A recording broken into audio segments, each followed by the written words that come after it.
Good morning, readers. Well, it is early Friday morning, and today is release day for Careful of Thy Wishes, which is book number 13 in the Reg Rawlins Psychic Investigator series. And you can see a picture of Starlight on the cover here and a chest of gems. You can read this book as a standalone, but if you're reading it with the series, then you might remember where those gems came from a previous book. And okay, I'm going to go straight into a reading from the first chapter and check out my blog post. I've got other new releases there as well. If you're still looking for something else to read after you finish Careful of Thy Wishes. All right. Reg had been putting it off for too long. She had been spending more, knowing that she had the gems to fall back on. So, although she'd been doing okay with her psychic services business, she had been spending more than she was making, which wasn't a great way to keep her bank balance in the black. She kept putting off cashing in a couple of gems because of the work involved. She hadn't ever done it before, for one thing. She'd used pawn shops in the past to get a bit of cash for jewelry she had acquired through one means or another, but she knew that she couldn't get anywhere near but she knew that she didn't get anywhere near what they were worth. And she couldn't take cut, unset gemstones to a pawn shop. They weren't jewelers. They wouldn't know how much they were worth or give her a fair price. That meant that she had to figure out where to go to sell the gems. She found several gemstone buyers in nearby cities. That was an easy enough internet search. The problem was finding one that would not only give her a fair price, but would look the other way on gems that might not have come through regular channels. The stores in Black Sands would be more understanding about how she'd acquired the gems, but she didn't think it was a good idea for anyone in Black Sands to know about the fact that she had a small chest of cut gems in her possession. She hadn't yet rented a safe deposit box like Sarah, her landlord, had suggested, which meant that the box of gems was in Reg's closet, or under the bed, or whatever other place she had chosen to hide it in temporarily. She moved it around regularly because she knew it wasn't safe. There wasn't anywhere secure to hide it within the guest cottage she rented from the older woman. If word got out that she had the gems, she could have a problem. Of course, the cottage was protected with magical wards and charms, but Reg knew that there were still ways for less honorable thieves to find their way around the wards, or for powerful beings to break them. She knew because it had happened before. Sarah had helped her to set new wards several times. She always rolled her eyes and gave Reg a stern lecture on not allowing herself to be talked into releasing the wards, allowing a pixie into the house, or surrendering by any other means to which the wards were vulnerable. So Reg knew that she couldn't liquidate any of the jewels in Black Sands. It was too risky.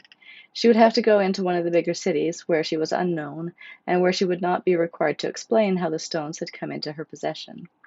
And those kinds of places didn't advertise the fact on public websites. But she couldn't afford to wait any longer. There were a few interesting listings on Craigslist and eBay. Reg made screenshots of them and looked up the addresses on the Maps app on her phone. "What do you think?" she mused aloud. Starlight looked at her, blinking first his blue eye and then his green. She didn't know how much of commerce through the internet he could understand.